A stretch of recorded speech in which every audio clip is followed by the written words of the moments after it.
Datanya dari hamba Allah di Pasuruan nih Ustaz, ingin bertanya nih Ustaz, berkaitan dengan penjelasan jawaban daripada Sayyidil Habib Umar ketika ditanya oleh LGBT di Malaysia, apakah maksud Habib Umar menyampaikan bahawa kita tidak boleh putus hubungan dengan Allah meskipun maksiat terus berlanjut yang dilakukan oleh LGBT? Sebelumnya saya sangat terkagum dengan cara beliau memberikan penjelasan tidak langsung menghakimi seseorang LGBT katanya Ustaz. Saya hadir di situ ya, di acara itu, dan mungkin kalau Anda saksikan video itu ada gambar saya di sana lagi tertawa. Pas saya tertawa di syuting oleh medianya. Kita luar biasa semakin kagum, semakin cinta kepada guru mulia kita Syedi Habib Umar ya. Satu poin pertama, ketika si orang LGBT ini bangun dengan menyatakan saya LGBT, mewakili orang-orang di luar sana begitu banyak. Kalau Anda lihat, saya lihat wajah Habib Umar ketika mendengarkan suara, wajah beliau sangat sejuk sekali, dan orang itu dilihat sama beliau, dilihat. Sampai saya ngomong sama Habib Jindan waktu itu duduk di sebelah saya, Bib, coba antum lihat tuh wajahnya Habib Umar. Ya Allah, begitu sejuk lihat orang ini. Kayak kita lihat orang soleh. Dilihat dengan pandangan rahmah, dengan kasih sayang. Ya Allah, begitu indah ya ulama kita, guru kita. Kita semakin bersyukur punya guru seperti beliau. Saya nggak bisa lihat orang itu seperti Habib Umar. Saya lihat la haula wala quwata illa billah.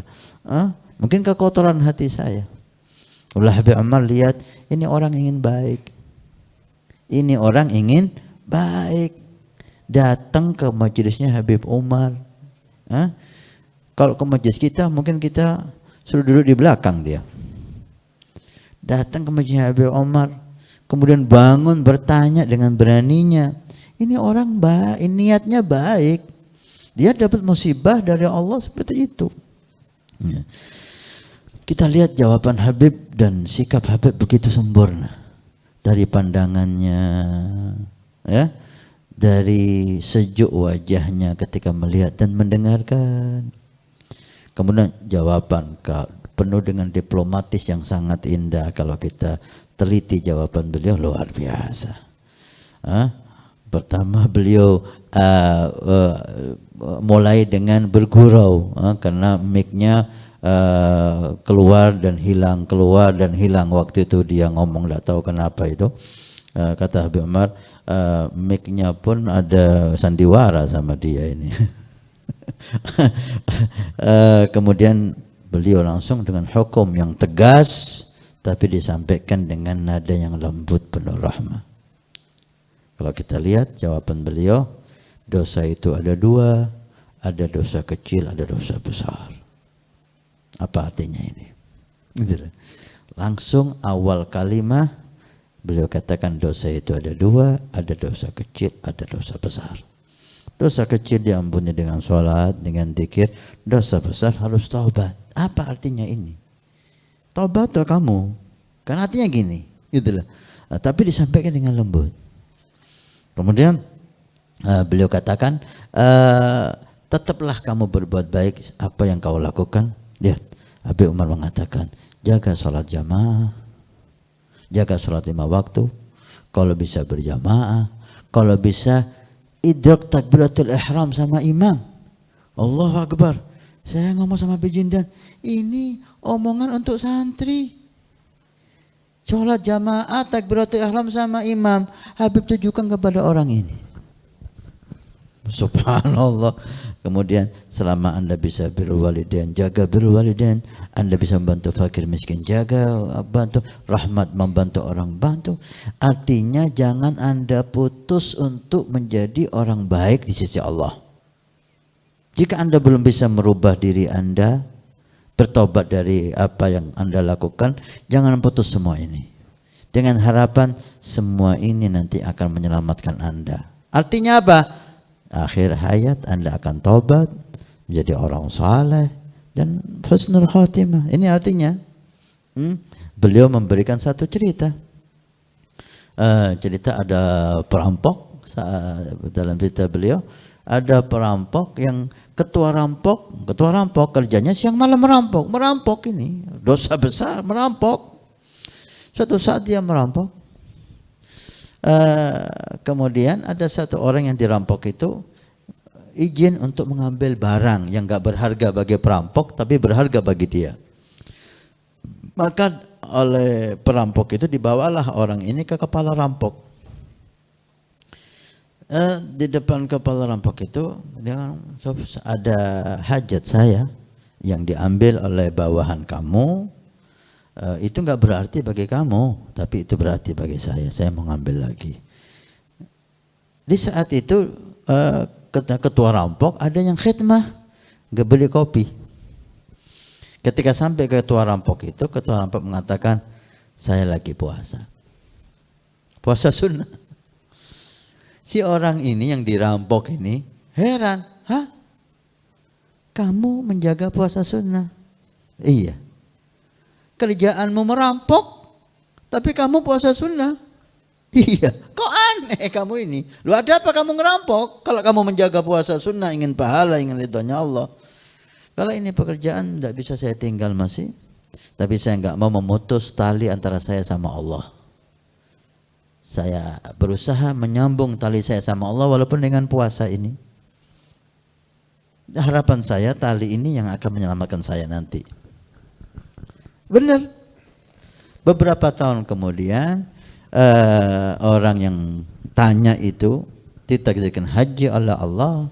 Di saat dia tawaf ada orang menangis di Hijr Ismail. Terharu orang ini, Masya Allah, begitu khusyuknya dia sampai dia terbawa khusyuk.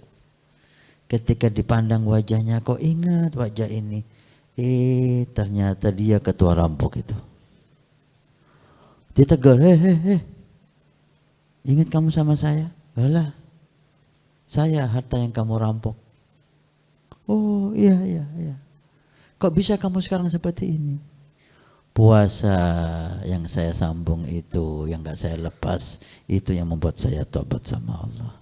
Alhamdulillah saya tobat dari perampokan, merampok, dan saya alhamdulillah istiqamah dalam ibadah sama Allah. Inilah makna yang Habib Umar ingin orang tadi itu.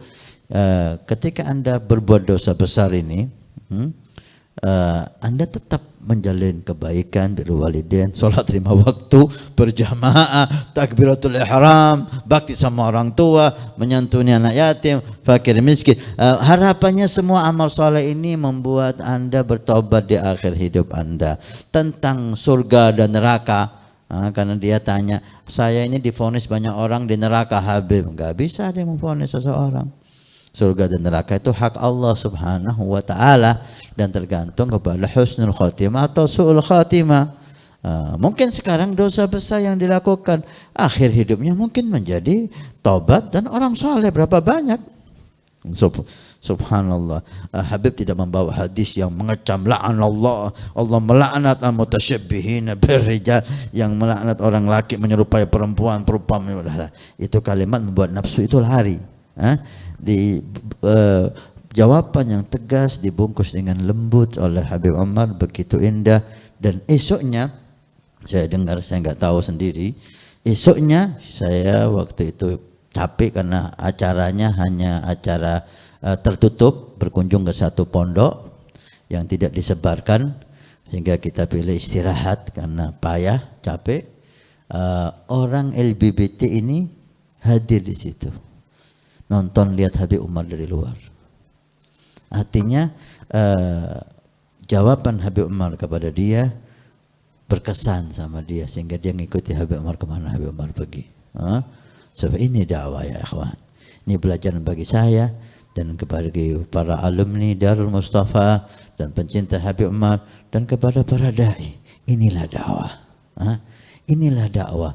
Tidak mengatakan yang haram halal, tidak mengatakan yang halal haram, tapi bagaimana dakwah itu dibungkus dengan lemah lembut, dibungkus dengan penuh mahabbah, penuh rahmah. Hal-hal yang membuat nafsu itu muncul dihindari, tapi tetap dalam ketegasan syariah. Enggak bisa haram jadi halal, enggak. Haram tetap haram. Tapi bagaimana cara membungkusnya sehingga orang itu semakin dekat dengan Allah. Cintakan orang itu ke Allah seperti sabda Nabi SAW, basyiru wa la tunafiru, yassiru wa la tu'assiru.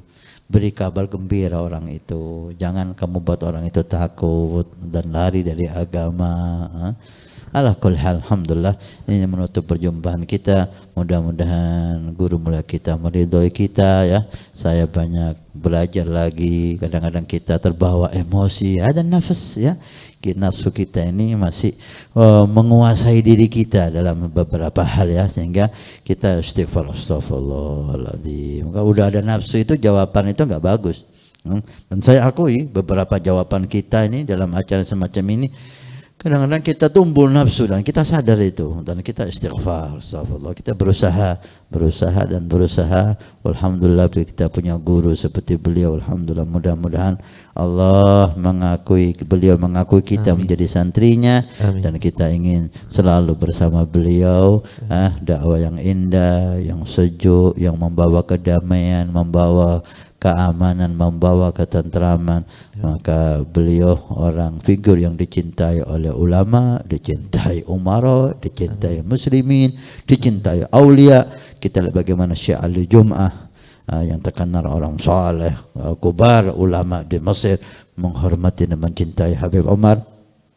Semua orang-orang mukmin cinta, wali cinta, orang ahli maksiat cinta, orang kafir cinta.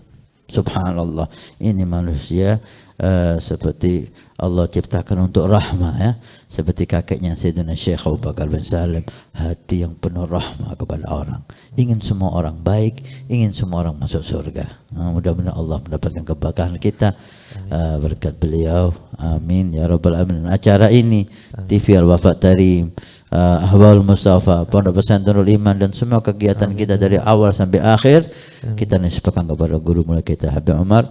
Mudah-mudahan keberkahan beliau ada pada acara ini, ada pada TV Al-Wafa Tarim, ada pada Ahbabul Mustafa, ada pada Pondok Pesantren Nurul Iman. Amin ya rabbal alamin.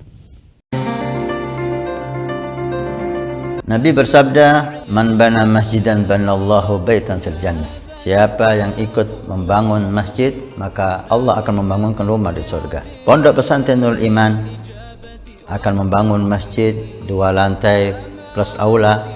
Maka kami mengajak untuk kita dan Anda mendapatkan rumah di surga. Kami membutuhkan 2.000 orang, per orang 100.000 per bulan selama 1 tahun. Silahkan Anda daftarkan diri Anda atau almarhum dari orang tua keluarga Anda yang sudah meninggal, atau Anda niatkan untuk putra Anda supaya menjadi putra yang saleh salehah. InsyaAllah dengan masjid di Pondok Pesantren Nurul Iman yang insyaAllah makmur dengan sholat, qiyamul lail, zikir, majelis taklim, belajar agama Allah. Setiap kalimat, setiap bismillah, setiap ilmu Anda dapat pahala, setiap rakaat Anda dapat pahala. Hani'an lana wa hani'an lakum kalau kita punya rumah di surga Allah. Mudah-mudahan Allah mencatat kita sebagai hamba yang punya rumah di surga.